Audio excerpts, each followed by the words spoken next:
Hey everyone, it's Sion, the Unexpected Maker. So as most of you should know by now, my TinyPICO crowd supply campaign is in full swing and I'm just slammed for time. I'm getting very little sleep and I've just got stacks to do, and I don't want to just abandon my channel and not send out any videos. Obviously I'm doing my Wednesday morning streams because it's a way for me to kind of let off some steam and just relax for a bit. But instead of just not producing any videos over this period of time, I thought what I'd do instead would be to just release videos, ad hoc things that I shoot just randomly. Like for instance, this video is about my pick and place arriving, and I'm just going to shoot them on my phone, and I'm just going to do some really quick editing on them and then publish them. So the video quality for the videos for this little while are going to be much lower than what you might be used to for my channel, and that's okay. I'd rather get some content out than no content. And this is kind of like more of a raw type, experience of what maybe I'm going through, and less polished, less multiple takes and editing out things that I don't want to say or mistakenly said. So I hope you'll enjoy this format just for now. I will get back to my usual projects and normal videos once the campaign is done, or once I've shipped everything for the campaign, a little bit further than when it's done. But for now, enjoy my raw videos and I hope you get a kick out of them. Okay, on to the pick and place. Okay, here it is. I've started undoing it already, then I thought, no, I better take a video of it before I pull it apart. It's still nailed down. I haven't lifted the lid off yet. As you can see there, it's still nailed. Haven't seen what's inside, but it just arrived. It is Friday, day 24th, Friday 24th.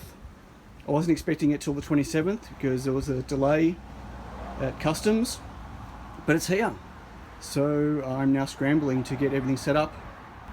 Well, that's the lid off. How unexciting. Sorry about the noise. I'm outside in my driveway. It's a lot of traffic outside. So I hope you can hear me okay. Let's have a look what's underneath the foam. Wow, that's thick foam. Holy moly, I can't get it. Okay, that's really thick. I don't think I can take that out. Just one hand. Oh, maybe. Okay. Really need to get someone to hold the camera. Let's have a peek inside. Oh, look at that. There's the machine. Okay, I need to put the camera down so I can pull it all apart properly. Bye.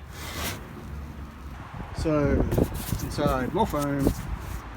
So, a box of stuff. I don't know what's inside that yet. Obviously manuals and bits and pieces and all the heads.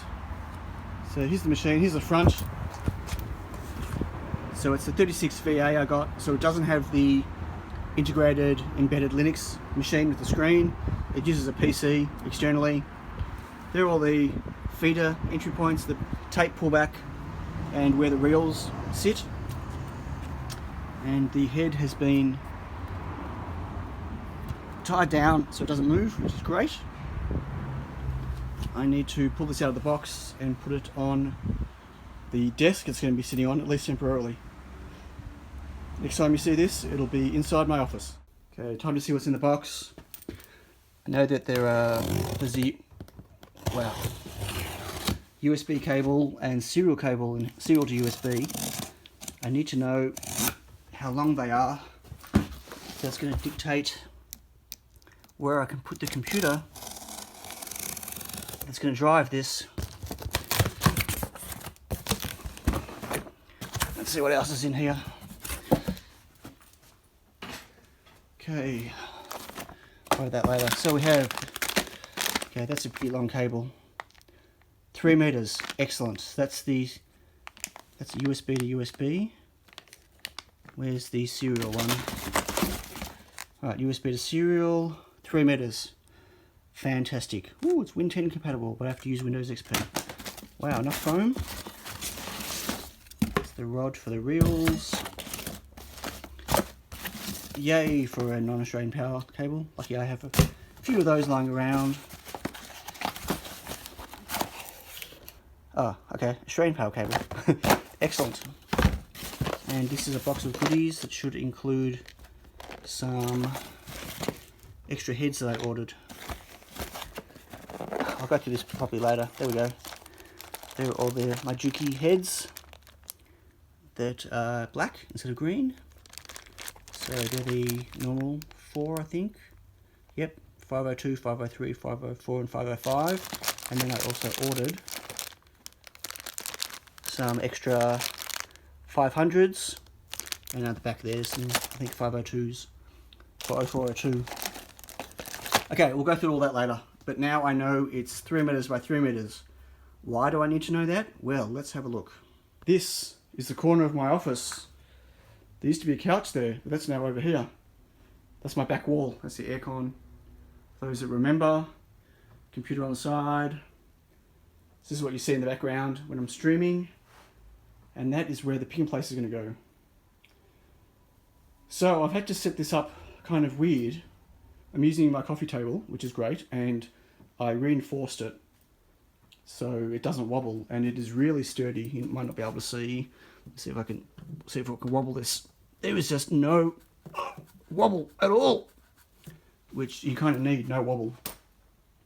And then what I've done is stuck some of my IKEA hutches here, because these big reels won't fit in the reel holders here. They're designed for normal size reels, and that just won't fit in there. So I'm building some reel holders that sit here, and they'll feed in. So I've got my Pico D4s, I've got my USBs, I've got my antennas, which I'm hoping to do with the pick and place. Anyway, the antennas are 24mm, so there's one 24mm feeder. The USB and the Pico D4 are 16s, so I've got two 16 feeders.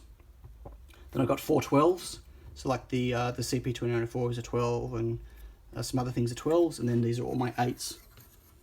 So, yeah, I need to put a reel holder here, which I'm designing in Fusion right now. But I didn't need all this width, unfortunately, but this is the narrowest thing I had to put here. So the reason I need to know the length is because the USB cable and the serial cable is here on the machine, power's down here, and I need to get the computer somewhere, maybe down this spot here, I don't know. And then I need to find a place to stick a screen and stick a keyboard. So, yeah. I have to really think about how this is all going to work. But anyway, this is where it's going. This is the machine. It's still all tied up. I don't even know if I'll get a chance to even turn it on today. And I put this extra bit of wood here because the machine's a bit wider than the coffee table. And this is not sitting against the wall yet because I had to pull it forward. But anyway, this is my pick and place corner. It's quite low down, obviously, because it's on a coffee table. I didn't have an elevated desk, but the higher the desk, the more movement there's going to be. So I thought it'd be a good idea to keep it low. I also have to blank out this light, that one right there, because it's going to interfere with the machine vision just here. So I don't know if I'll pull the globe out or if I'll just cover it up with something. I'm not sure, because I need this area to be fairly dark with no light, direct light coming in to the machine vision camera just there. Okay, well, holy moly, my pick and place is here. It's going to be a crazy weekend. And my office is now a disaster zone. An absolute disaster zone. Yeah. I'll get it tidy. Hopefully tidy by Wednesday. Okay, oh look at that. Reels and reels and reels and reels and reels of parts. Yes. Okay. This is it. Thanks for watching. If you want to join me on this pick and place journey, don't forget to subscribe and click the little alarm bell so you know when I release more videos. To my patrons, thank you. You're awesome.